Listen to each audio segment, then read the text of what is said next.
Hello everyone, weekly revision है Saturday को। जैसा आप जानते हैं, मैं वीकडेज में जो भी हमने नए वीडियोस डाले हैं वो खासकर द हिंदू न्यूज़पेपर वाले जो सीरीज के जो वीडियोस होते हैं उनको मैं कंबाइन करके वीकली रिवीजन में लाती हूँ, ताकि जो वीकडेज में आपने पढ़ा है अगर तो उसे रिवीजन भी आप कर सकते हो, और जिन्होंने नहीं पढ़ा है वो एक ही वीडियो के थ्रू आप पूरा वीक का देख सकते हो।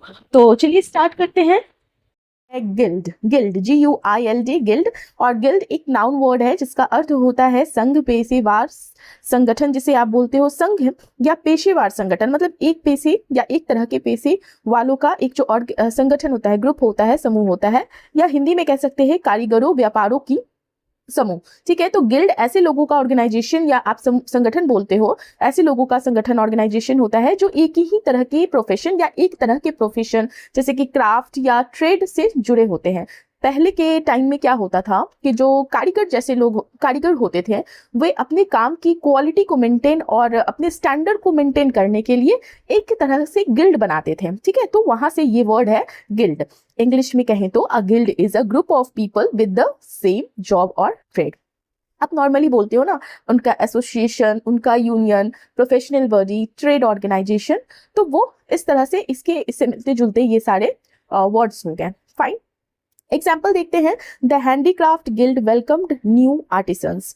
मतलब जो आर्टिसंस, हैंडीक्राफ्ट मतलब क्या होता है, हस्तशिल्प, जो हाथों से जनरली काम होता है। तो हस्तशिल्प जो है वो उनके समूह ने, उनके संगठन ने नए कारीगरों का स्वागत किया, नए एम्प्लॉयज का वेलकम किया, आर्टिसंस का वेलकम किया, मतलब कि जो आर्ट वो काम करते हैं। ठीक है, जैसे अगर हमें हिंदी में याद करना हो, हिंदी वाक्यों के थ्रू अगर शब्द याद करें, जैसे मान लीजिए हमें बोलना हो कि वह जो है गिल्ड का सदस्य बन गया, मतलब वह एक तरह के ऑर्गेनाइजेशन का सदस्य बन गया। या कलाकारों ने, जो एक्टर्स थे या जो भी आर्टिस्ट से थे, उनके गिल्ड ने प्रतियोगिता आयोजित की है। तो इस तरह से आप वर्ड्स को वाक्यों में डालकर यूज कर सकते हो। हमारा अगला वर्ड है ऑब्सीन। ऑब्सीन, ठीक है, ऑब्सीन OBSCENE। ध्यान रखिएगा, बहुत बार पूछा भी गया है, बहुत जगह यूज भी होता है। बहुत एक तरह से जिसे नहीं पता है तो अनकॉमन है उनके लिए, लेकिन ये जिनको पता है उनके लिए, उनको हमेशा अक्सर ये देखने को ये वर्ड मिल जाएगा। देखिए ऑब्सीन जो होता है ना, ये एडजेक्टिव वर्ड है। अब एडजेक्टिव मतलब विशेषण ये बता रहा है, तो देखिए ऑब्सीन का अर्थ होता है अश्लील, अभद्र या भद्दा। ऑब्सीन ऐसी लैंग्वेज को, अगर कोई लैंग्वेज है जो अश्लील है, ठीक है, मतलब कि अभद्र है, कोई भी पिक्चर, कोई वीडियो, कोई जेस्चर, कोई बिहेवियर, तो अगर कोई भी बिहेवियर या जेस्चर या लैंग्वेज, भाषा, किसी तरह का कोई वीडियो जो अश्लील है, अभद्र है, तो उस चीज को हम कहेंगे ऑब्सीन। जैसे ऑब्सीन लैंग्वेज, ठीक है, ऑब्सीन वीडियो। तो obscene means very offensive because it is generally ये सेक्सुअल और वल्गर होता है। फाइन, सेक्सुअल टाइप से होता है, वल्गर टाइप का होता है, तो वल्गर चीजें होती हैं, तो इसलिए उसे हम अश्लील ऑब्सीन बोलते हैं। इंडिसेंट बोल सकते हैं, ऑफेंसिव बोल सकते हैं। ऑफेंसिव भी आप ये सब एज अ सिनोनिम इनका यूज कर सकते हैं।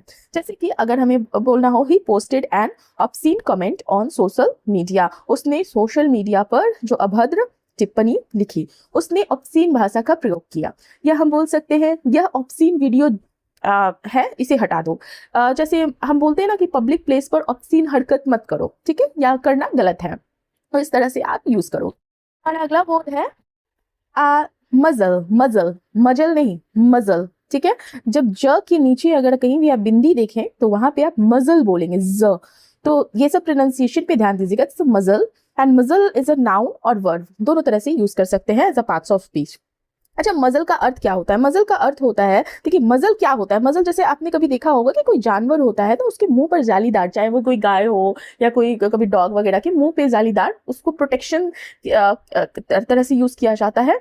तो मुंह पर लगाने वाला जालीदार पट्टा या चुप करा देने वाला, जैसे कोई फालतू खा ना सके या काट ना सके, तो उस तरह की जालीदार चीजों को हम मजल बोलते हैं। तो मजल जो है जानवर के स्नाउट पर, मतलब मुंह का जो एरिया होता है, उसे मुंह पर लगाया जाने वाला चीज होती है जिससे वह काट ना सके या चीजें खा ना सके। तो अगर हम एज अ नाउन तो ये इस तरह से यूज करें, अगर वर्ब के रूप में यूज कर रहे हैं तो उसका अर्थ होता है कि जब आपकी वॉइस है या आपका एक्सप्रेशन या प्रोटेस्ट, विरोध को दबा देना भी होता है। तो एज अ नाउन इसको हम एज अ चीज, thing, as a thing use कर रहे हैं।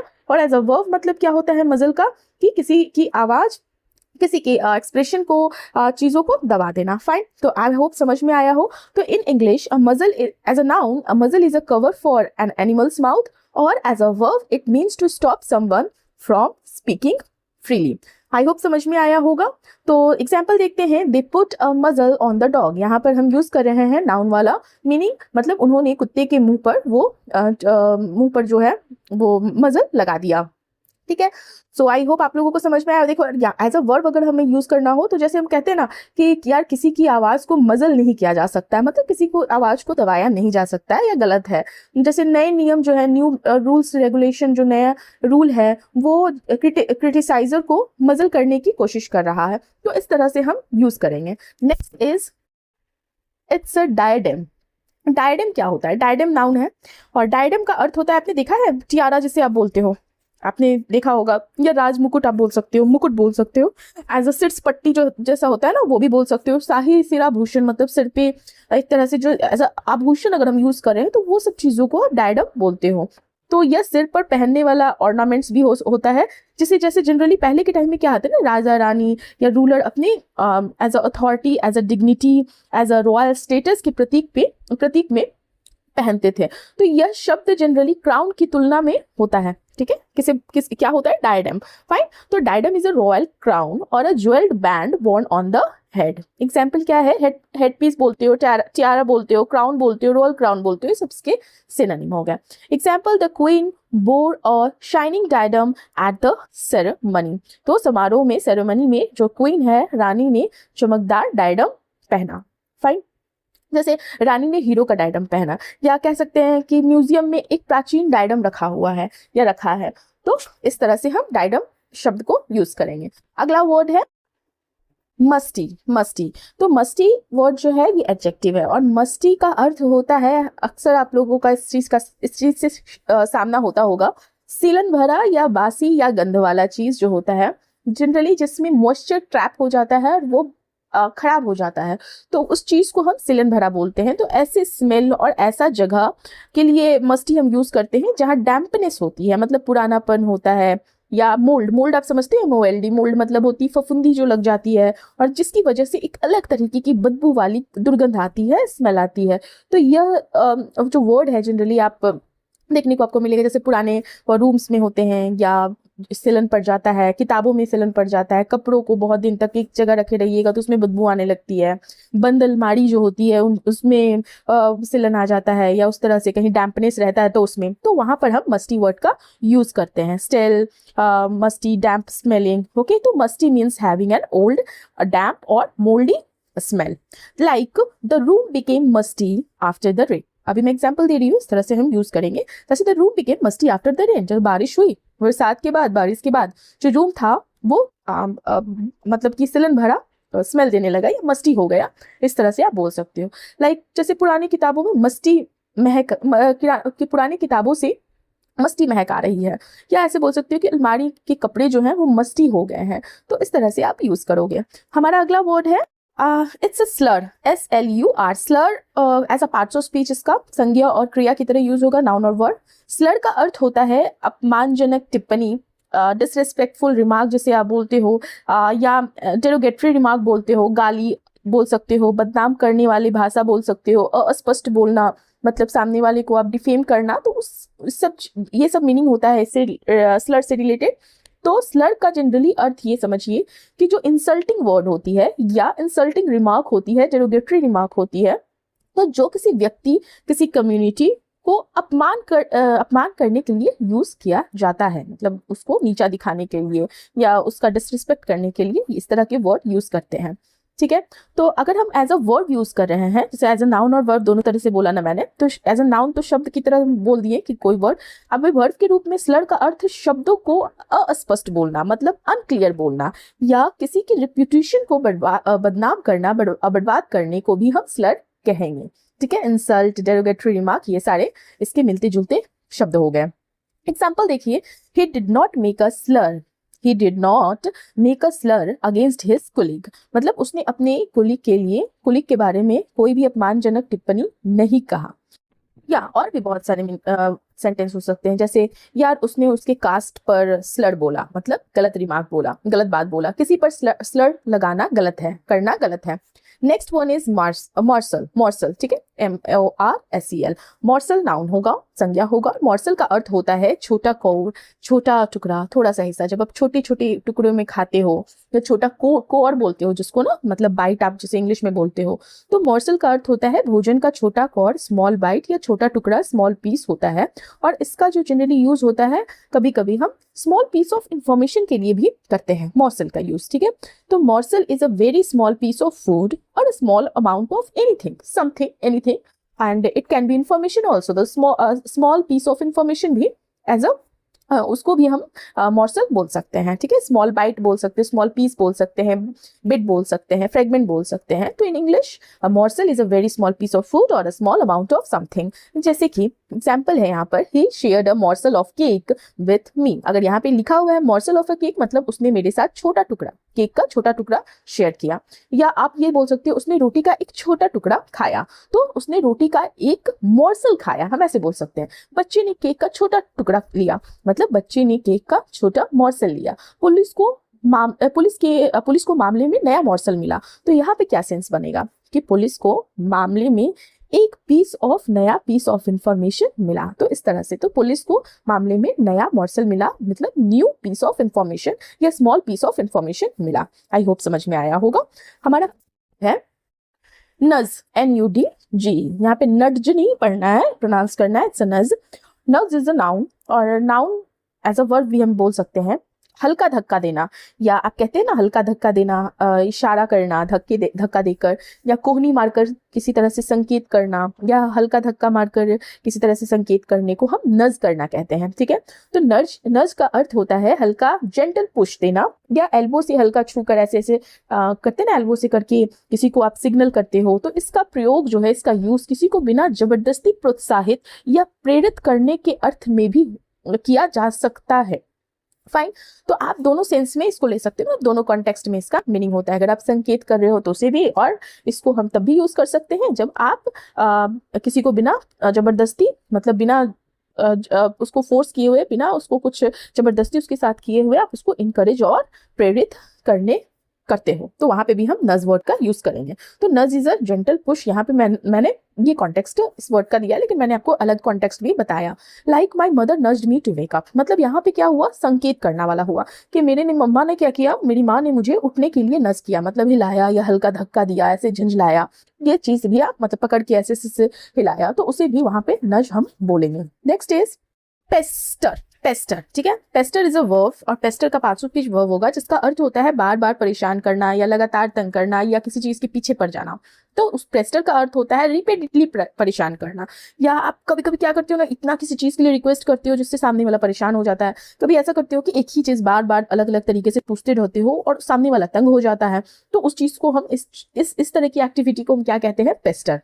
तो इसमें बार बार कोई बार बार एक ही हरकत करता है जिससे सामने वाला इरिटेट हो जाए, तो वहां पर हम पेस्टर वर्ड का यूज करेंगे। अनॉय कर देना, नैग करना, नैग एनर्जी, नैग करना। तो pester means to keep bothering someone again and again, बार बार, ठीक है। जैसे कि अगर मैं बोलना हो कि बच्चे खिलौने के लिए माँ को पेस्टर कर रहे थे, मतलब क्या कर रहे थे, बच्चे खिलौने के लिए माँ को बार बार परेशान कर रहे थे। अगर मुझे बोलना हो कि मुझे बार बार फोन करके परेशान ना करो, मतलब मुझे बार बार फोन करके पेस्टर मत करो भाई।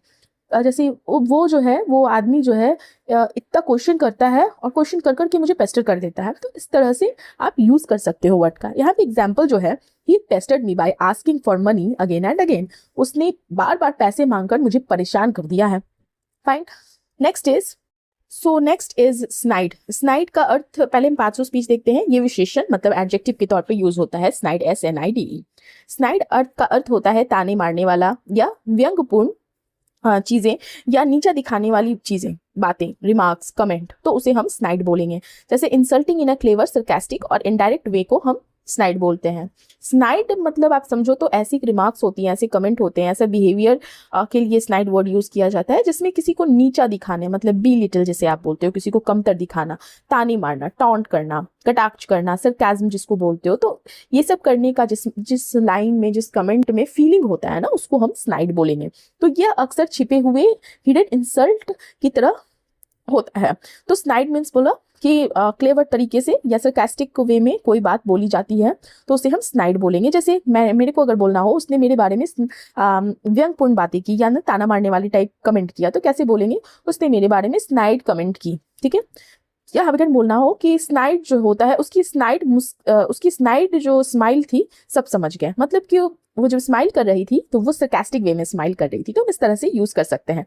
यहाँ पे एग्जाम्पल है, he made a snide remark about my mistake, मतलब उसने मेरी गलती पर स्नाइड व्यंग मतलब व्यंगपूर्ण टिप्पणी की, या कह सकते हैं ना कि सरकास्टिक या थोड़ा सा खराब टिप्पणी की, स्नाइड टिप्पणी की, मतलब कि किस तरह की सरकास्टिक इंसल्टिंग टाइप की टिप्पणी की। फाइन। तो ताना मारने वाला, छुपे हुए अपमानजनक बातें, मतलब आप बोल रहे हो लेकिन उसका मीनिंग कुछ और है, जिससे आपको बी लिटिल होना पड़े, मतलब कि सामने वाला आपको वो समझा रहा है, कमतर समझ रहा है, दिखा रहा है, तो इस तरह की कमेंट और रिमार्क को हम स्नाइड बोलेंगे। आई होप समझ में आया होगा। हमारा अगला वर्ड है gripe, GRIPE, gripe. It's a grip नहीं, ग्रिप इज डिफरेंट, यहाँ पे ग्राइप वर्ड मैं बोल रही हूँ। ग्राइप जो होता है एज अ वर्ब और एज अ नाउन हम यूज करते हैं पार्ट्स ऑफ स्पीच। ग्राइप का अर्थ होता है शिकायत करना, शिकायत या असंतोष, इसका मीनिंग है। जैसे ग्राइप का अर्थ होता है जब बार बार आप शिकायत करते हो, या शिकायत करना किसी चीज की या किसी बात पर हमेशा डिससेटिस्फाइड होना या डिससेटिस्फैक्शन जताना। तो नाउन के रूप में इसका जो अर्थ होता है वो होता है कंप्लेंट या ग्रीवेंस, ठीक है। तो एज अ वर्ब क्या होता है, शिकायत करना, तो उसे यहाँ एज अ नाउन और एज अ वर्ब दोनों तरीके से यूज करते हो। तो कंप्लेन, ग्रम्बल करना, मौन करना, कंप्लेंट करना। तो gripe means to complain repeatedly about something, और it also means a complaint, ठीक है। तो जैसे कि एग्जाम्पल है, he always gripes about the traffic, वह ट्रैफिक की वजह से हमेशा शिकायत, असंतोष, डिससेटिस्फाइड रहती है, या आप ये करती है अबाउट द ट्रैफिक, मतलब कि डिससेटिस्फाइड रहती है या शिकायत करती है ट्रैफिक के लिए। या आप ऐसे बोल सकते हो कि वो हर छोटी छोटी बात पर ग्राइप करती है, मतलब वो हर छोटी छोटी बात पे कंप्लेन करती है, ठीक है। देखिए डिपेंड करता है कॉन्टेक्स्ट क्या है उस चीज, उस आर्टिकल का, उस पैराग्राफ का, उस हिसाब से आप अपना मीनिंग लगाओगे। जैसे मान लो मैं बोल रहा हूँ कि उसकी सबसे बड़ी जो शिकायत है वो है टाइम की कमी, तो यहाँ पे हम ऐसे बोल सकते हैं ना कि उसकी सबसे बड़ी ग्राइप जो है वो है टाइम की कमी, ठीक है, ऐसे आप बोलोगे। सो आई होप आप लोगों को समझ में आया हो।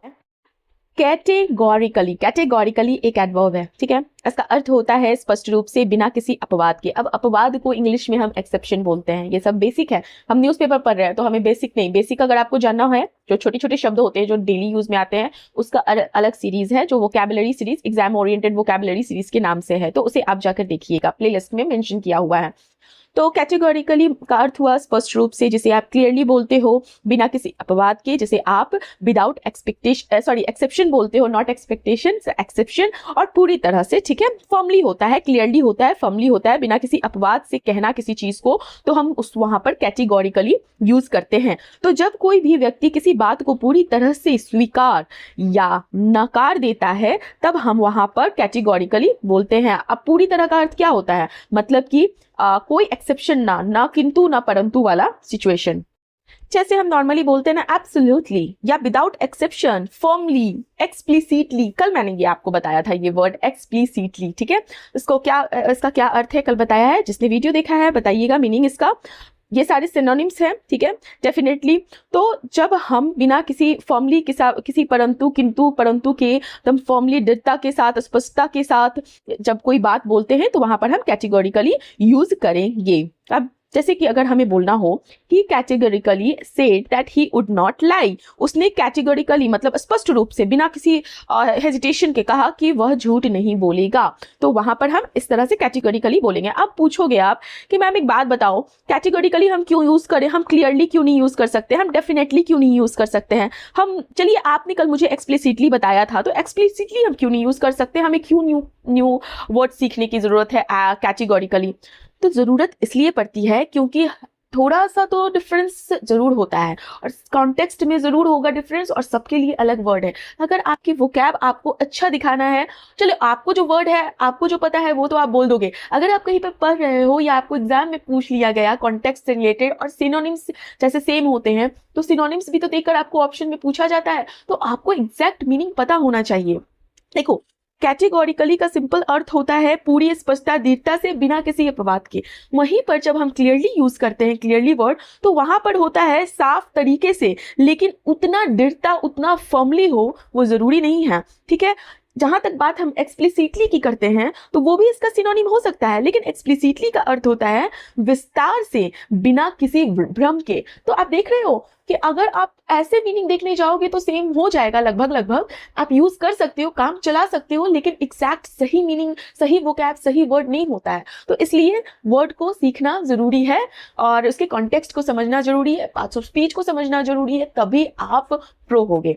ठीक है, हमारा अगला वर्ड है it's a credible action. It's a phrase, not a word, it's a credible action. दोनों अलग अलग वर्ड है, जब दो वर्ड मिल जाते हैं, 2-3 वर्ड मिल जाते हैं, तो वहां पे हम उसको फ्रेज में कन्वर्ट कर देते हैं। फाइन, देखो क्रेडिबल एक्शन क्या होता है, उसको हम कहते हैं कोई भी ऐसा एक्शन जो क्रेडिबल हो, विश्वसनीय है, हो, भरोसेमंद हो, तो वहां पर हम क्रेडिबल एक्शन का यूज करते हैं। An action that people can trust and believe. Fine, तो ऐसा स्टेप, ऐसा कदम या कोई भी ऐसा एक्शन जिस पर लोग भरोसा करें, ट्रस्ट करें सके। ठीक है, तो जैसे यह केवल प्रॉमिस नहीं बल्कि ऐसा काम होता है जो किसी की क्रेडिबिलिटी, विश्वसनीयता, फाइन, विश्वसनीयता को साबित करे। समझ में आया? क्रेडिबल का अर्थ होता है विश्वसनीय, वहीं पर क्रेडिबिलिटी जब ये वर्ड बन जाता है तो वहां पर हो जाता है विश्वसनीयता। ट्रस्टवर्दी एक्शन बोल सकते हो आप, रिलायबल स्टेप बोल सकते हो आप, कन्विंसिंग एक्शन, कन्विंसिंग मेजर्स बोल सकते हो आप। तो ये सारे इनके सिनोनिम्स हो गए, क्रेडिबल एक्शन, विश्वसनीय कदम। फाइन, जैसे कि एग्जाम्पल में दिया हुआ है, people appreciated his credible action. लोगों ने उसके विश्वसनीय कदम को, विश्वसनीय एक्शन को या विश्वसनीय स्टेप की सराहना करी। ठीक है, क्रेडिबल एक्शन मतलब भरोसा पैदा करने वाला कदम होता है, सिंपल समझिए। ठीक है, जो एक्शन, जो काम जिस पर भरोसा किया जा सके, तो वहां पर हम क्रेडिबल एक्शन बोलते हैं। हमारा अगला वर्ड है प्रोक्लिविटी। प्रोक्लिविटी, प्रोक्लिविटी क्या होता है? प्रोक्लिविटी एक नाउन है और इसका अर्थ होता है स्वाभाविक झुकाव। अब स्वाभाविक मतलब क्या होता है?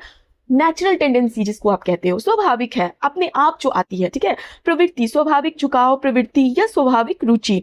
तो प्रोक्लिविटी का अर्थ होता है किसी व्यक्ति का, किसी काम का मतलब जो नेचुरल, जो आदत हो, बिहेवियर में शामिल जो चीज हो, मतलब आदत या व्यवहार की ओर जो नेचुरल टेंडेंसी हो, जो नेचुरल इंक्लिनेशन हो, जिसको आप प्रवृत्ति बोलते हो। तो यह जो जनरली आपको ना ऐसी चीज के लिए ये वर्ड जो जनरली यूज होता है जो किसी व्यक्ति के स्वभाव का हिस्सा हो, ऑटोमेटिक उसमें हो, इनबिल्ट हो। समझ आया? नेचुरल टेंडेंसी बोलते हो जिसको, या इंक्लिनेशन बोलते हो। तो नेचुरल टेंडेंसी और habit of doing something is called as proclivity. Now and example देखते हैं, his proclivity toward music has existed since childhood. उसकी जो संगीत के प्रति जो झुकाव है, जो स्वाभाविक झुकाव है, नेचुरली है, वो पहले से ही है, उसके लिए कुछ करना नहीं पड़ा।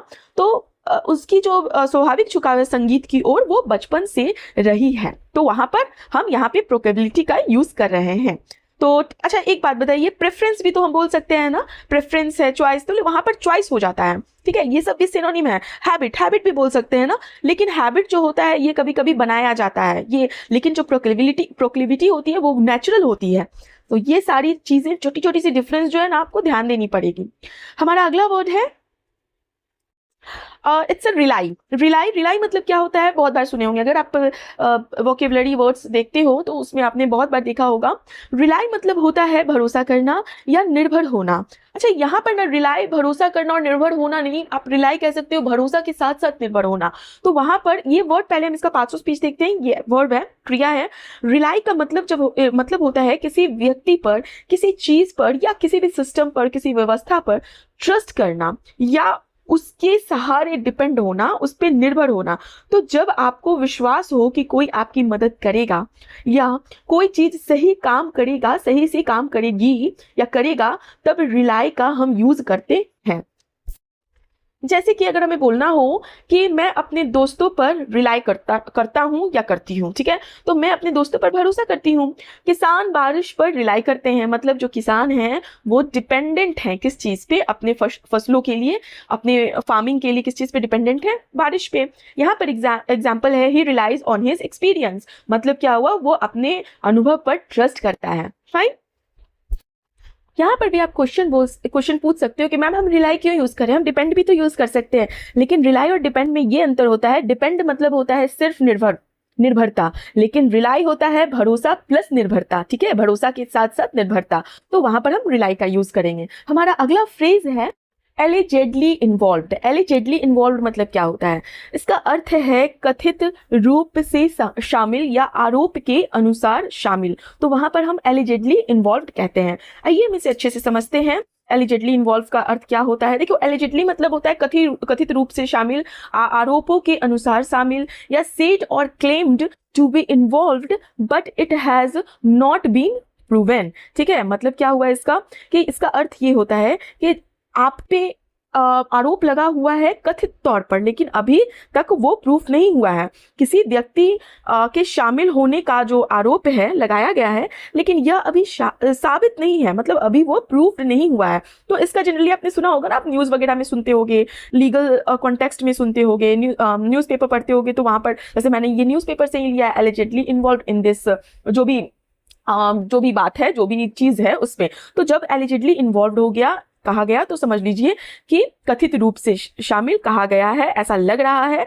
लेकिन ये प्रूफ्ड नहीं है। ठीक है, example, he was allegedly involve in the case, he was allegedly involve in the case मतलब क्या हुआ कि वो मामले में कथित रूप से शामिल था, वॉज है लगा हुआ तो शामिल था। ठीक है, और अच्छा, जैसे अगर हमें बोलना हो ना कि मीडिया में एलिजेडली इन्वॉल्व लोगों के नाम दिए गए, तो यहाँ पर कि नाम जो दिए गए अभी उस पर क्राइम, जो जिस चीज के लिए भी क्राइम वगैरह के लिए नाम दिया गया वो प्रूव्ड नहीं किया गया है। आई होप आप अच्छे से समझ पाए हो। हमारा अगला वर्ड है इट्स अ ब्रीच। ब्रीच क्या होता है? ब्रीच नाउन और वर्ब होता है, एज अ नाउन और एज अ वर्ब दोनों तरीके से हम यूज करेंगे in terms of parts of speech. अच्छा, ब्रीच का अर्थ होता है ना उल्लंघन करना, तोड़ना, सेंध लगाना जिसको आप बोलते हो, तो हम कहते हैं वॉयलेट का भी तो वही होता है ना, उल्लंघन करना। लेकिन डिफरेंस है, क्या डिफरेंस है? देखो, ब्रीच वर्ड जो है ना, ब्रीच का मतलब समझो कि किसी भी रूल को, किसी तरह की एग्रीमेंट है, मान लो कोई तरह का कानून है, लॉ है, किसी तरह का विश्वास है, कभी कभी जैसे कोई डेटा वगैरह होता है, कोई सिक्योरिटी होती है,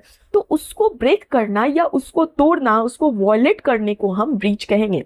मतलब कि a breach is an act of breaking a rule और एग्रीमेंट और सिक्योरिटी और an opening made in something, तो वहां पर हम ब्रीच वर्ड का यूज करेंगे। जैसे कि एग्जांपल है, the company did not commit a breach of confidentiality. Confidentiality का हिंदी होता है गोपनीयता, मतलब कि कंपनी ने गोपनीयता का ब्रीच, उल्लंघन नहीं किया। अच्छा, कभी कभी कहते हैं सिक्योरिटी ब्रीच्ड, मतलब कि जो सिक्योरिटी थी, जिस सिक्योरिटी थी उसको हैक कर लिया गया है या तोड़ दिया गया है, मतलब वो सिक्योरिटी अब काम नहीं करेगी। अब हम अक्सर देखते होंगे मूवीज वगैरह में भी रहता है, टेक्नोलॉजी वगैरह में, टेक्नोलॉजी के हिसाब से यूज किया गया रहता है सिक्योरिटी, तो वहाँ पे जब उसे हैक किया जाता है तो कहते हैं ना सिक्योरिटी ब्रीच्ड, तो ये ब्रीच टर्म है। ठीक है, तो ब्रीच का समझ में आया, उल्लंघन, तोड़ना या सेंध लगाना। So our next word is envision. Envision verb होता है और इसका अर्थ होता है कल्पना करना, भविष्य की तस्वीर मन में बनाना। जैसे कि मान लो कोई भी स्टूडेंट है, वो तैयारी कर रहा है, कोई एस्पिरेंट है वो तैयारी कर रहा है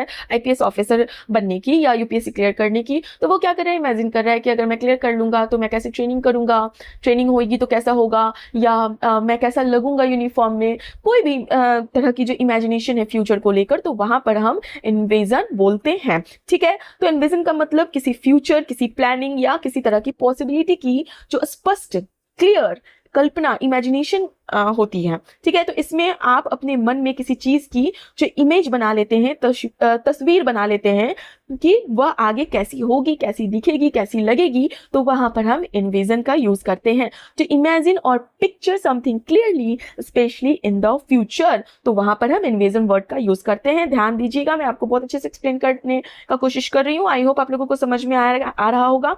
तो इन्विजन, देखो डिफरेंस क्या है, हम इमेजिन क्यों नहीं बोल सकते हैं? इन्विजन का अर्थ होता है भविष्य की स्पष्ट मानसिक तस्वीर बनाना। ठीक है, वहीं पर इमेजिन का अर्थ होता है किसी भी चीज की कल्पना करना।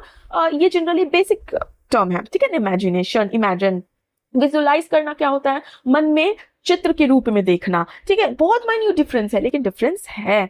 तो इन्विजन का अर्थ समझ में आया। एग्जाम्पल है जैसे आई इन्विजन माई गोल, मैं अपने लक्ष्य का कल्पना करती हूँ। ठीक है, आई होप समझ पाए हो। Next is curb, CURB, curb. What is curb? Curb मतलब होता है रोकना, नियंत्रित करना या लगाम लगाना, और इसका पार्ट्स ऑफ स्पीच वर्ब और नाउन है, लेकिन हम इसे कंट्रोल भी बोल सकते हैं। देखो मैं अक्सर बोलती हूँ कि जब आप वोकैबुलरी सीखते हैं या वोकैबुलरी पढ़ते हैं, तो खासकर जब न्यूज़पेपर, देखो न्यूज़पेपर में ना आप जब पढ़ोगे ना या कोई अच्छी आर्टिकल्स वगैरह पढ़ोगे ना, तो वहाँ पे कंट्रोल नहीं होगा लिखा हुआ जनरली आपको, जहाँ पे यूज करना है वहाँ पे तो करता है, लेकिन यहाँ पे कर्व, देखो कर्व और कंट्रोल में क्या डिफरेंस है मैं आगे आपको बताती हूँ। देखो कर्व मतलब होता है रोकना, नियंत्रित करना, लगाम लगाना, टू कंट्रोल, लिमिट और स्टॉप समथिंग फ्रॉम इंक्रीजिंग और कंटिन्यूइंग। मतलब क्या हुआ कि जब आप किसी चीज को रोकते हो, किसी चीज पे कंट्रोल करते हो, मतलब कि कोई प्रॉब्लम हो, कोई बैड हैबिट हो, कोई क्राइम हो, किसी तरह के खर्चे हो, किसी तरह की स्पेंडिंग हो,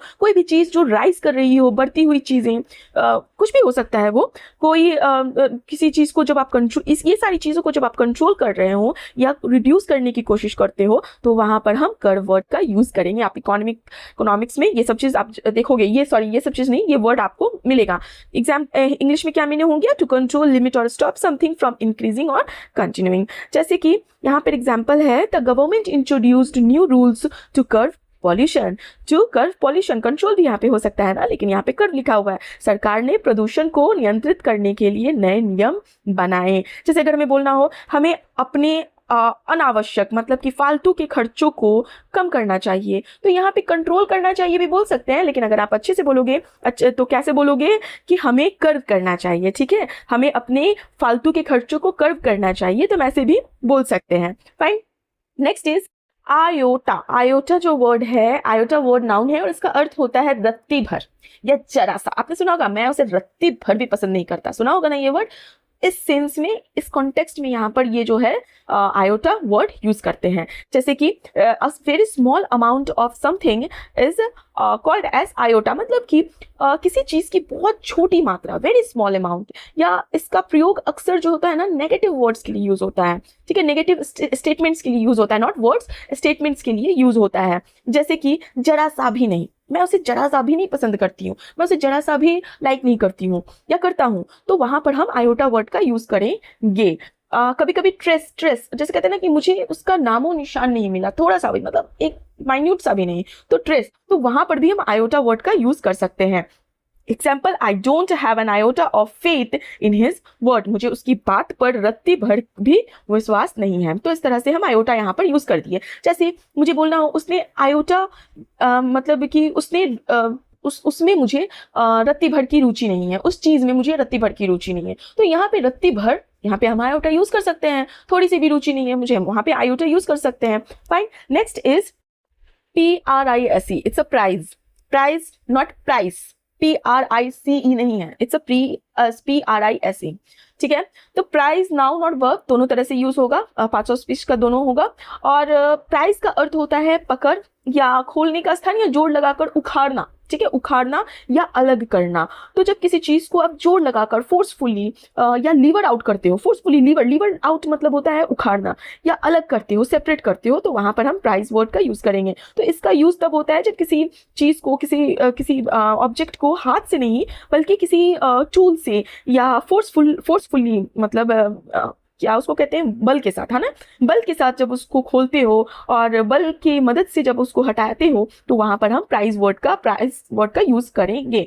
तो forcefully open, lever out, remove with force, ये सब हम बेसिक इंग्लिश में यूज कर सकते हैं। तो टू ओपन और रिमूव और separate something by using force और अ टूल, तो उसे हम बोलेंगे प्राइस। जैसे कि he prise the window open with a screwdriver, मतलब उसने, स्क्रू ड्राइवर को हिंदी में क्या कहते हैं, पेचकस, ठीक है, तो उसने पेचकस से खिड़की को जोड़ लगाकर खोला, खुल नहीं रहा होगा तो उसे जोड़ लगाकर खोला। अभी देखो मैं आपको समझाती हूँ, ओपन करना भी होता है, लेकिन सामान्य रूप से खोलने को हम ओपन बोलेंगे। यहीं पे जब हम प्राइस बोल देते हैं, जब हम प्राइस वर्ड देख लेते हैं, तो मतलब है कि जरूर इसको बहुत जोर के साथ, जबरदस्ती के साथ, फोर्सफुली के साथ ओपन किया गया होगा, उखाड़ा गया होगा, तो वहां पर हम प्राइस यूज करेंगे। तो समझ में आया ओपन और प्राइस का डिफरेंस, ठीक है। हमारा अगला वर्ड है wrong doing. Wrong doing noun है। रॉन्ग डूइंग का अर्थ क्या है, जैसा कि दिख रहा है, मतलब वही सेंस है। रॉन्ग डूइंग का अर्थ होता है गलत काम, दुष्कर्म, अनुचित कार्य, जो भी गलत काम हो, रॉन्ग डूइंग। जिस तरह से आपको प्रतीत हो रहा है रॉन्ग डूइंग पढ़कर, वर्ड पढ़कर, तो वही अर्थ होता है लगभग। तो किसी गलत, अनैतिक, अनैतिक मतलब अनएथिकल, ठीक है, गैर कानूनी मतलब इलीगल। तो रॉन्ग, अनएथिकल, इलीगल काम से रॉन्ग डूइंग का मतलब होता है जनरली, इस तरह टर्म में यूज करते हैं, इस तरह चीजों में। तो यह जो वर्ड है किसी ऐसे वर्क, ऐसे एक्शन या ऐसे कार्य के लिए यूज होता है, ऐसे कामों के लिए यूज होता है जो रूल्स, लॉ और मोरालिटी के अपोजिट हो, विरुद्ध हो। तो वहां पे जैसे आप नॉर्मली मिसकंडक्ट यूज बोलते हो ना, मिसकंडक्ट, ऑफेंस, तो ये सब इसके सिनोनिम हो गया। इलीगल एक्ट, अनएथिकल एक्ट, तो ये यहाँ पर मिलते जुलते किसके हो गए, रॉन्ग डूइंग वर्ड के। ठीक है, जैसे यहाँ पे एग्जाम्पल दिया हुआ है, the official was accuse of wrong doing, अधिकारी पर रॉन्ग डूइंग मतलब गलत काम का आरोप लगा। अभी मैं आपको समझाती हूँ रॉन्ग डूइंग। देखो, किसी भी प्रकार का जब गलत, अनैतिक और गैर कानूनी कार्य है तो वहां पर रॉन्ग डूइंग वर्ड यूज करेंगे, और ये बहुत ही वाइड टर्म में यूज होता है। ठीक है, फर्स्ट वर्ड है स्पेक्टेटर। स्पेक्टेटर का जो पार्ट्स ऑफ स्पीच है वो है नाउन, मतलब ये संज्ञा है। स्पेक्टेटर का अर्थ होता है वैसा व्यक्ति जो किसी कार्यक्रम, कोई गेम, कोई शो या कोई कंपटीशन को केवल देखता है, उसमें भाग नहीं लेता। लेकिन जनरली जो स्पेक्टेटर है, जैसे देखिए अगर शब्द में, हिंदी शब्द में देखें तो इसका हिंदी शब्द होता है, हिंदी अर्थ होता है दर्शक, तमाशबीन, देखने वाला व्यक्ति। और इंग्लिश में बोली तो Spectator is a person who watches an event. Fine. तो जो शो वगैरह देखता हो, कंपटीशन वगैरह देखता हो, उसमें पार्टिसिपेट ना करता हो, ठीक है, they do not take part in it, कोई भी चीज में वो पार्टिसिपेट ना कर रहा हो। इसका सिनोनिम ऑडियंस होता है, ऑब्जर्वर होता है, ऑनलुकर होता है, व्यूअर होता है।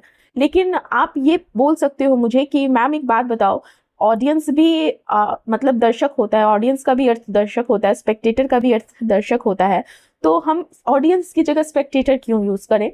बहुत माइन्यूट डिफरेंस है। हालांकि अगर सिर्फ हिंदी शब्द पे जाएं, हिंदी अर्थ पे जाए तो दर्शक दर्शक दोनों के हिंदी अर्थ हैं, लेकिन स्पेक्टेटर वह व्यक्ति होता है जो किसी खेल, रेस, परेड वगैरह या कोई इवेंट को देख रहा हो, ध्यान से जो देख रहा हो। वहीं पर जो ऑडियंस होती है वो लोगों का जनरली समूह होता है, जो किसी स्पीच हो गया, स्पीच हो गया, कोई नाटक हो गया, प्ले हो गया, मूवी हो गया, कॉन्सर्ट हो गया, किसी तरह की परफॉर्मेंस हो गई, तो उसको देखने या सुनने जो आते हैं उन्हें हम ऑडियंस बोलते हैं। फाइन, ये जनरली ग्रुप होता है और प्रदर्शन परफॉर्मेंस पे होता है। तो आप, आई होप आपको समझ में आया होगा स्पेक्टेटर और ऑडियंस में अंतर। एग्जाम्पल देखते हैं, जैसे कि एग्जाम्पल है, माफ कीजिएगा, 1000 of spectators watched the match, मतलब हजारों दर्शकों ने मैच देखा। ठीक है, हमारा अगला वर्ड है फ्रैंटिक। फ्रैंटिक का पार्ट्स ऑफ स्पीच एडजेक्टिव होगा, विशेषण होगा, और इसका अर्थ होता है घबराया हुआ, या आप कह सकते हो जो बेचैन होता है। ठीक है, बेहद बेचैनी वाला सिचुएशन या हड़बड़ी में, तो वहां पर हम फ्रैंटिक बोलते हैं। घबराया हुआ व्यक्ति, बेचैन, बेहद बेचैन हुआ व्यक्ति या घबराया हुआ व्यक्ति, हड़बड़ी में जो व्यक्ति है, तो वहां पर हम फ्रैंटिक वर्ड का यूज करेंगे।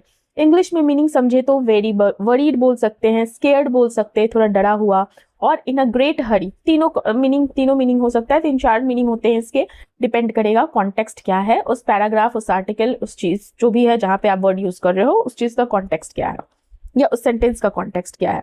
तो फ्रैंटिक समझ में आया, उस व्यक्ति, उस कंडीशन को बताता है जो बहुत ज्यादा घबराया हुआ, पैनिक, बेचैन, रेस्टलेस या हड़बड़ी में हो और सही ढंग से सोच या काम कर ना पा रहा हो या करने की सिचुएशन या कंडीशन में ना हो, वहां पे हम फ्रैंटिक वर्ड का यूज करेंगे। जैसे अगर हमें बोलना हो कि परीक्षा से पहले, एग्जाम से पहले वो बहुत फ्रैंटिक हो गया है ना, ऐसे बोल सकते हैं, मतलब बहुत घबरा गया। बच्चे के खो जाने पर उसकी जो मदर है वो बहुत फ्रैंटिक हो गई, मतलब घबरा गई।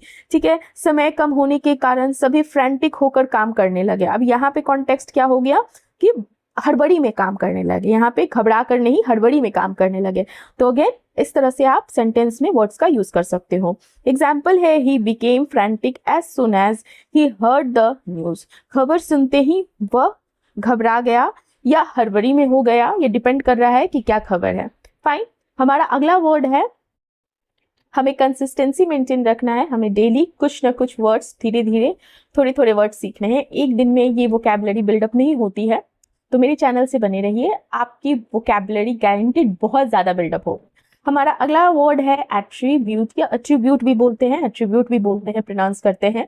एट्रीब्यूट का पार्ट्स ऑफ स्पीच हो गया एडजेक्टिव, यहाँ पर बाय मिस्टेक एडजेक्टिव लिखा हुआ है, बट ये एज अ नाउन होता है, एज अ वर्ब भी हो सकता है। ठीक है, इसको करेक्ट कर लीजिएगा, यहाँ पे एट्रीब्यूट का पार्ट्स ऑफ स्पीच एडजेक्टिव नहीं है, नाउन है। एट्रीब्यूट का अर्थ होता है किसी कारण को मानना या श्रेय देना। पहला मीनिंग हो गया जब आप एज अ वर्ब यूज कर रहे हो, तो किसी कारण को मानना या श्रेय देना। अगर आप नाउन की तरह यूज कर रहे हो तो किसी की गुण या किसी की विशेषता, मतलब उस व्यक्ति का एट्रीब्यूट ये है, उस चीज का एट्रीब्यूट क्या है, तो गुण और विशेषता को भी हम एज अ नाउन एट्रीब्यूट का मीनिंग को इस तरह से समझते हैं। तो as a verb to say something is caused by someone और समथिंग को भी हम एट्रीब्यूट कर सकते हैं, और अ क्वालिटी और फीचर ऑफ अ पर्सन और थिंग को भी हम एट्रीब्यूट बोल सकते हैं। फाइन, एग्जाम्पल क्या है, जैसे मान ले हमें he attributed his victory to his team, उसने अपनी जीत का जो श्रेय है, एट्रीब्यूट है, अपनी टीम को दिया। अगर हमें नॉर्मल वर्ड में यूज करना, नॉर्मल सेंटेंस में, जैसे कि मान लो हमें बोलना है ईमानदारी जो है उसका सबसे अच्छा एट्रीब्यूट है, तो यहाँ पर क्या कॉन्टेक्स्ट हुआ, ईमानदारी उसका सबसे अच्छा गुण है। ठीक है, लोग उस, जैसे मान लो अगर बोल रहे हैं लोग इस बदलाव को नई नीति का एट्रीब्यूट मानते हैं, तो लोग इस बदलाव को नई नीति का कारण मानते हैं, इस तरह से हम यूज करेंगे। फाइन, आई होप आप लोगों को समझ में आया होगा। हमारा अगला वर्ड है पिलियन। पिलियन नाउन है। पिलियन का अर्थ होता है वैसा व्यक्ति, आपने देखा होगा अक्सर कि कोई अगर बाइक राइड कर रहा है तो उसके पीछे जो व्यक्ति है बैठा हुआ, उससे हम पिलियन बोलेंगे। ठीक है, तो किसी व्यक्ति को बोल रहे हैं तो ऑब्वियस सी बात है ये संज्ञा नाउन होगा। तो मोटरसाइकिल स्कूटर पर चालक के पीछे बैठने वाली यात्री को हम पिलियन बोलते हैं। A person who sits behind the rider on a motorcycle, a person who sits behind the rider on a motorcycle और ऑन स्कूटर। ठीक, जैसे वो पिलियन बनकर ऑफिस गया, मतलब क्या, वो किसी बाइक के पीछे बैठकर ऑफिस गया। पिलियन को हमेशा जैसे कहते हैं ना कि आज मेरी बहन पिलियन बनकर बाजार गई, मतलब मेरी बहन पिलियन बनकर बाजार गई कि मैं शायद राइड कर रही होंगी बाइक और वो मेरे बाइक के पीछे या स्कूटी के पीछे बैठी हुई थी।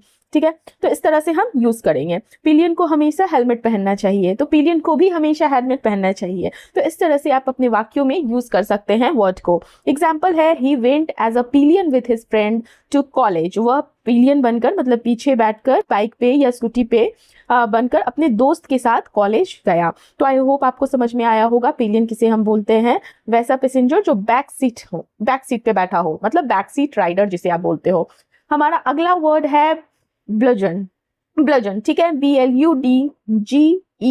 ब्लजन नाउन है, और ब्लजन एज अ वर्ड भी यूज होता है और एज अ नाउन भी यूज होता है। और ब्लजन का अर्थ होता है, अगर एज अ नाउन आप यूज कर रहे हैं तो उसका अर्थ होता है भारी डंडा, बहुत मोटा, जो स्टिक नहीं उससे बोलोगे, डंडा बोलते हो।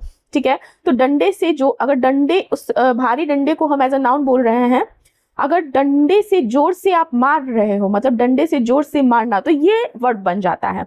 ठीक है, तो ब्लजन एक भारी डंडा, हेवी क्लब होता है जिससे किसी को मारा जाता है, और वर्ब के रूप में इसका अर्थ है कि किसी डंडे से जोर से, किसी मोटे डंडे से जोर से मारना, या किसी पर डर, फियर डालकर अपनी बात मनवाना, तो वहां पर भी हम ब्लजन बोलेंगे। ठीक है, क्लब, बीट ब्रूटली, इंटिमिडेट करना, कहते हैं ना इंटिमिडेट करना, तो इंग्लिश में a heavy stick used as a weapon और to force someone by violence और प्रेशर, तो वहां पर ब्लजन हो गया।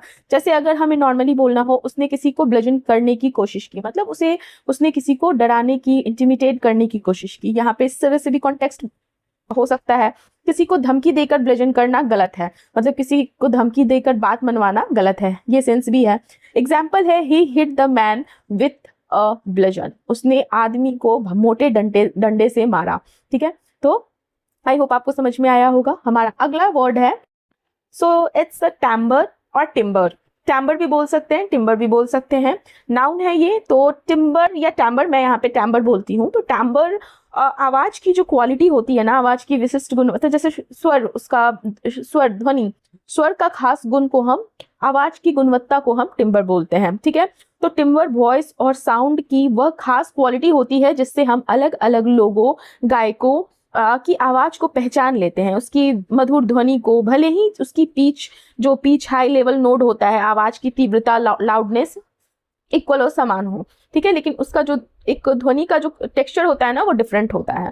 तो टिम्बर हम उसे बोलेंगे, the unique quality of a voice और sound that makes it different from others.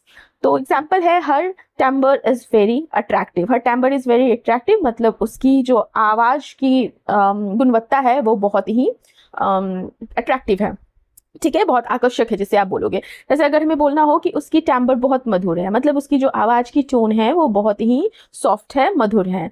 इस म्यूजिकल इंस्ट्रूमेंट की टेम्बर सबसे अलग है, तो इस तरह से हम यूज करेंगे।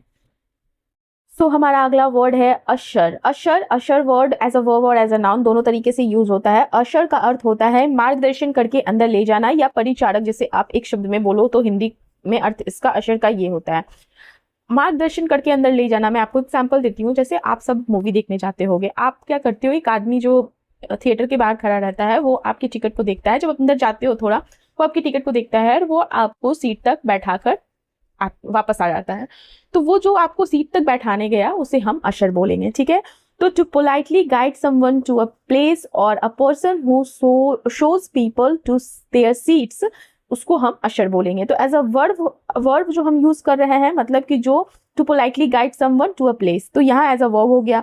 एज अ नाउन उस पर्सन को हम बोल रहे हैं जो सीट तक पहुंचा रहा है, परिचारक जिसे आप बोल रहे हो, ठीक है। तो जैसे अशर ने मेहमानों को उनकी सीट तक पहुंचाया, ऐसा बोल सकते हैं, ठीक है ना। कर्मचारी ने या वर्कर ने हमें हॉल में अशर किया, मतलब वर्कर था वो हॉल तक हमें पहुंचाया, इस तरह से आप बोल सकते हो। एग्जाम्पल है he ushered us into the hall. He ushered us into the hall, उसने हमें हॉल के अंदर अशर किया, अंदर तक ले गया। नेक्स्ट है नॉल। नॉल KNOLL, नॉल, यहाँ पे के साइलेंट रहेगा और नॉल का पार्ट्स ऑफ स्पीच हो गया नाउन। नॉल का अर्थ होता है छोटी गोल पहाड़ी, या जैसे आप टीला बोलते हो, तो नॉल एक छोटी गोल और हल्की सी हाइट वाली पहाड़ी होती है, या टीला जैसे माउंड आप बोलते हो, MOUND होता है, टीला का इंग्लिश माउंड होता है। तो यह पहाड़ माउंटेन जितना ऊंचा नहीं होता, बल्कि जमीन का हल्का उठा हुआ भाग होता है, ठीक है। तो जैसे बच्चे नॉल पर खेल रहे थे, मतलब एक बच्चे जो है वो छोटे पहाड़ी पर खेल रहे थे या छोटे टीला पर खेल रहे थे, नॉट पहाड़ी, टीला पर खेल रहे थे। तो इस तरह से आप सेंटेंस यूज कर सकते हो। मंदिर एक नॉल पर बना हुआ है, इस तरह से आप बोल सकते हो। हम नॉल पर चढ़कर सनराइज देखने गए, तो इस तरह से भी आप बोल सकते हो। एग्जाम्पल है यहाँ पर, they were sitting on a knoll and enjoying the view, वह जो है छोटी पहाड़ी पर या छोटी टीला पर बैठकर दृश्य देख रहे थे। तो इस तरह से हम वर्ड को याद करेंगे। अराउंड डेड हिल बोलते हैं, स्मॉल हिल बोल सकते हैं, MOUND माउंट बोल सकते हैं, जिसको आप हिंदी में टीला बोलते हो। फाइन। हमारा अगला वर्ड है जिटरी। Jittery JITTERY। जिटरी एक एडजेक्टिव है, विशेषण है, और जिटरी का अर्थ होता है घबराया हुआ, बेचैन या नर्वस, ठीक है। Feeling nervous, worried, unable to stay calm, तो उसको हम क्या बोलेंगे, जिटरी बोलेंगे, ठीक है। तो जिटरी का मतलब होता है कि किसी बात की चिंता है, डर है, तनाव है किसी कारण से, नर्वसनेस है, रेस्टलेस फील होना, अनईजी महसूस करना, तो ये सब जिटरी वर्ड में आएगा। फीलिंग नर्वस, वरीड और अनेबल टू स्टे काम। जैसे अगर हमें बोलना हो कि यार मैं इंटरव्यू देने गई, बट इंटरव्यू देने से पहले मैं बहुत जिटरी थी, मतलब क्या हुआ कि मैं बहुत घबराई हुई थी, ऐसा बोल सकती हूँ। परीक्षा के एग्जाम के समय बहुत सारे जो स्टूडेंट्स थे वो जिटरी हो जाते हैं। तो मतलब क्या हुआ, एग्जाम के समय बहुत सारे स्टूडेंट्स जिटरी हो जाते हैं, मतलब घबरा जाते हैं, बेचैन हो जाते हैं, ठीक है। एग्जाम्पल है he felt jittery before the interview. Interview से पहले वो जिटरी महसूस कर रहा था, मतलब घबराया हुआ या बेचैन या नर्वस महसूस कर रहा था। आप किस कॉन्टेक्स्ट में है वो आपको बस मीनिंग पता होना चाहिए, और अपने मीनिंग के अकॉर्डिंग, कॉन्टेक्स्ट के अकॉर्डिंग मीनिंग को फिट करना है। सो हमारा अगला वर्ड है ऑन लुकर। ऑन लुकर क्या होता है, देखिए ऑन लुकर, और मैंने आपको कुछ स्टार्टिंग में स्पेक्टेटर एक वर्ड बताया था, तो स्पेक्टेटर का ही सिनोनिम है ऑन लुकर। ऑन लुकर का भी अर्थ वही होता है, स्पेक्टेटर ही जैसा होता है, तो synonym as a synonym of onlooker spectator को काउंट कर सकते हो। ऑन लुकर नाउन है, और ऑन लुकर का अर्थ होता है तमाशबीन, दर्शक, देखने वाला व्यक्ति, अ person who watches an event without taking part in it. Same है, ठीक है ना, सेम मीनिंग है इसका।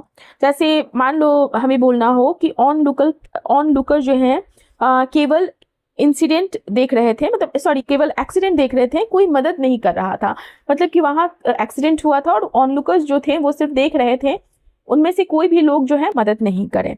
इस तरह से आप अपने अकॉर्डिंग सेंटेंस बना के अपने वर्ड को याद कर सकते हो। एग्जाम्पल है ही was only an on looker, वह केवल एक ऑन लुकर था, मतलब वह केवल एक तमाशबीन था या एक दर्शक था, ठीक है। तो इस तरह से आप यूज कर सकते हो, डिपेंड करता है कि क्या है कॉन्टेक्स्ट। तो he was only an onlooker तमाशबीन भी हो सकता है, या कोई इवेंट वगैरह चल रहा हो तो वहां पे as a audience, as a दर्शक भी हो सकता है, इस सेंटेंस में फिट हो सकता है दोनों में। ब्लिट्स क्रिग, ब्लिट्सक्रिग, ब्लिट्सक्रिग एक नाउन है और ब्लिट्सक्रिग का अर्थ होता है बिजली की गति से किया गया सैन्य आक्रमण। बिजली की गति से किया गया मतलब कि बहुत ही तेज और बहुत ही सडन, अचानक और तेज हमला, ठीक है। A fast and powerful military attack design to defeat an enemy quickly. तो ब्लिट्सक्रिग जो होता है वो एक ऐसा मिलिट्री स्ट्रैटेजी है जिसमें बहुत ही रैपिड स्पीड से टैंक्स वगैरह हो गए, एयरक्राफ्ट यूज करके, ट्रुप्स की मदद से दुश्मन पर अचानक हमला, जिसे आप सरप्राइज अटैक कहते हो, किया जाता है ताकि यह संभलने का मतलब कि दुश्मन को संभलने का मौका न मिले, अचानक से हो जाए, उसे कुछ भी आइडिया और पता ना हो और इतनी तेज गति से हो कि वो संभल ना पाए, सोच ना पाए, स्ट्रैटेजी ना बना पाए, ठीक है। एग्जाम्पल देखते हैं। German carried out a blitzkrieg against Poland. German carried out a blitzkrieg against Poland मतलब जर्मनी ने पोलैंड पर तेज आक्रमण किया। फाइन, तो आई होप समझ में आया होगा। रैपिड मिलिट्री अटैक आप बोल सकते हो। हमारा अगला वर्ड है, फॉरेन एक्सप्रेशन वर्ड है और सारे एग्जाम्स वगैरह में यूज होते हैं, न्यूज़पेपर वगैरह देखिएगा उसमें कहीं ना कहीं यूज होता ही है।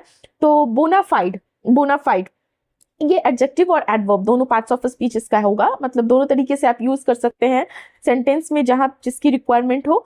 बोनाफाइड का अगर बेसिक समझ हिंदी में मीनिंग समझे तो वास्तविक या असली बोल सकते हैं, या आप सच्चा बोल सकते हैं, प्रमाणिक बोल सकते हैं। फाइन, रियल, जेन्युइन, जेन्युइन होता है, मेड ऑनेस्टली और गुड इन गुड फेथ, ठीक है। वास्तविक, असली, रियल, जेन्युइन, मेड ऑनेस्टली और इन गुड फेथ आप बोलते हो। जैसे कि अगर हमें नॉर्मली बोलना हो कि यह एक प्रामाणिक दस्तावेज है, मतलब कि बोनाफाइड डॉक्यूमेंट्स है। क्या है? बोनाफाइड डॉक्यूमेंट्स है, ठीक है। This is a bona fide document. उसका दावा सच्चा निकला, उसने जो दावा किया वो सच्चा निकला, तो his claim turned out to be bona fide, हम ऐसे भी यूज कर सकते हैं। फिलहाल हम यहाँ पे एग्जाम्पल देखते हैं। He is a bona fide employee, he is a bona fide employee, वह एक रियल कर्मचारी है। यहाँ सेंस क्या हो गया, कॉन्टेक्स्ट, यह एक मतलब कि सच्चा वास्तविक एम्प्लॉय है, ठीक है। ऑनेस्ट, एक तरह से ऑनेस्टी के साथ काम करता हो, ये सेंस और ये कॉन्टेक्स्ट दे रहा है। तो बोनाफाइड डिपेंड करता है कॉन्टेक्स्ट क्या है, वास्तविक हो सकता है, रियल, असली, प्रमाणिक, सच्चा। Next is commune bonum. Commune bonum, commune bonum एक नाउन हो गया और इसका अर्थ होता है, ये लैटिन एक्सप्रेशन है, ठीक है, लैटिन एक्सप्रेशन, और इसका अर्थ होता है कॉम्यूने बोनम मतलब सामूहिक भलाई या सार्वजनिक हित, the welfare and benefit of all members of a community, जिसे कॉमन गुड बोलते हो, कभी कभी पब्लिक वेलफेयर भी बोलते हो, ठीक है, कलेक्टिव बेनिफिट्स बोल सकते हो। तो कम्यूने बोनम एक ऐसा मतलब कि पहले तो बता दिया ये लैटिन एक्सप्रेशन है, लैटिन एक्सप्रेशन जिसका अर्थ होता है कि सभी लोगों की भलाई, वेलबींग जिसे आप बोलते हो, पब्लिक इंटरेस्ट और कलेक्टिव बेनिफिट, सामूहिक लाभ होता है। तो इसका यूज जो जनरली कब किया जाता है, फिलॉसफी में आप देखने को आपको मिलेगा, फिलॉसफी में यूज किया जाता है, पॉलिटिक्स में, कानून, लीगल लॉ या सोशल पॉलिसीज में आपको इसका यूज देखने को मिलेगा। कॉम्यूने बोनम मतलब यूज मतलब क्या, ये एक्सप्रेशन देखने को मिलेगा, ठीक है। तो एग्जाम्पल देखते हैं। The government launched a new scheme for the common good. Commune bonum यहाँ पे आप स्लैश करके डाल सकते हो, मतलब क्या कि ये गवर्नमेंट जो है उन्होंने अभी क्या किया है कि सरकार ने सार्वजनिक हित के लिए नई योजना शुरू की। Next one is nee, N double E, K N double ई नहीं, के एन डबल ई मतलब घुटना, ये है एन डबल ई। नी, नी एडजेक्टिव और एडवर्ब दोनों इसका पार्ट्स ऑफ स्पीच है और इसका अर्थ होता है सरनेम जो आपके मैरिज से पहले हो। ये जनरली वुमेन्स के लिए होता है, वुमेन के लिए होता है। Used to show a women's surname before marriage, विवाह से पहले का उपनाम। तो यह नी का जो यूज है किसी वुमेन के लिए, महिला के लिए विवाह से पहले वाले उपनाम को बताने के लिए किया जाता है। और यह जनरली क्या होता है, फॉर्मल राइटिंग डॉक्यूमेंट्स में यूज किए जाने वाला नाम होता है। जैसे अगर मान लीजिए शादी से पहले किसी का नाम है सुप्रिया मेहता, ठीक है, तो वहां पे, और शादी के बाद क्या हो गया उसका सुप्रिया सिंह, ठीक है, तो यहाँ पे क्या हो गया, मेहता जो है उसका नी हो गया। फाइन, तो इस तरह से example, her maiden surname was Sharma, her maiden surname was Sharma, उसका जो विवाह से पूर्व नाम था वो शर्मा था। फाइन, आई होप समझ में आया हो। Use to show a women surname before marriage, ध्यान रखिएगा, NEE। Next one is magnum opus. Magnum opus, magnum opus भी लैटिन एक्सप्रेशन है और इसका पार्ट्स ऑफ स्पीच नाउन होगा और इसका मैग्नम ओपस का अर्थ होता है किसी व्यक्ति की सर्वश्रेष्ठ कृति या उसकी रचना या उसका काम, ठीक है, महान रचना, उत्कृष्ट कार्य भी बोल सकते हो। तो मास्टरपीस, जैसे कहते हैं ना, ये इसका मास्टरपीस है, ये इस व्यक्ति का, जैसे अगर कोई पेंटर है तो उसका मास्टरपीस है, मतलब क्या, उसका मैग्नम ओपस, उसका उत्कृष्ट कार्य है। तो मैग्नम ओपस का मीनिंग होता है किसी व्यक्ति का सबसे महान, प्रसिद्ध या मास्टरपीस या ऐसी अचीवमेंट जो बहुत ही बड़ा हो, ठीक है, उस व्यक्ति के लिए। तो यह वह कार्य होता है जिसके लिए वह व्यक्ति सबसे अधिक जाना जाता है। फाइन। एग्जाम्पल, मीनिंग इंग्लिश में हो गया the persons greatest and most important work. Example है इसका, this book is considered his magnum opus. उसकी यह जो बुक है, उसकी यह जो पुस्तक है, उसकी सर्वश्रेष्ठ कृति मतलब मानी जाती है, सर्वश्रेष्ठ कृति बहुत ही अच्छा काम माना जाता है। तो मैग्नम ओपस का समझ में आया कि किसी व्यक्ति का, किसी पर्सन का सबसे अच्छा काम या जो मास्टरपीस जिसे आप कहते हो। नेक्स्ट वन इज पर से, PER, पर एंड देन से। पर से भी लैटिन एक्सप्रेशन है और ये एडवर्बियल फ्रेज है। फाइन। पर से का अर्थ होता है अपने आप में या अपने मूल रूप में, अपने बेसिक फॉर्म में या स्वभावतः, मतलब क्या हो गया, अपने आप में। तो ये जनरली कोई सामान्य normal noun verb adjective form नहीं है क्योंकि ये लैटिन एक्सप्रेशन है। तो पर से का यूज तब किया जाता है जब हम किसी चीज को उसके खुद के मूल रूप में देखते हैं, बिना किसी एक्सटर्नल सर्कमस्टांस या किसी इन्फ्लुएंस के, ठीक है। तो इसका अर्थ होता है अपने आप में या स्वभावतः। तो something considered by itself without other factors, without any other factors, ठीक है। जैसे कि अगर हम एग्जाम्पल देखते हैं, समझते हैं एग्जाम्पल से, मनी इज नॉट बैड पर से। पैसा अपने आप में बुरा नहीं है, पैसे को, जैसे खुद में पैसा जो चीज है वो खुद बुरा नहीं होता है।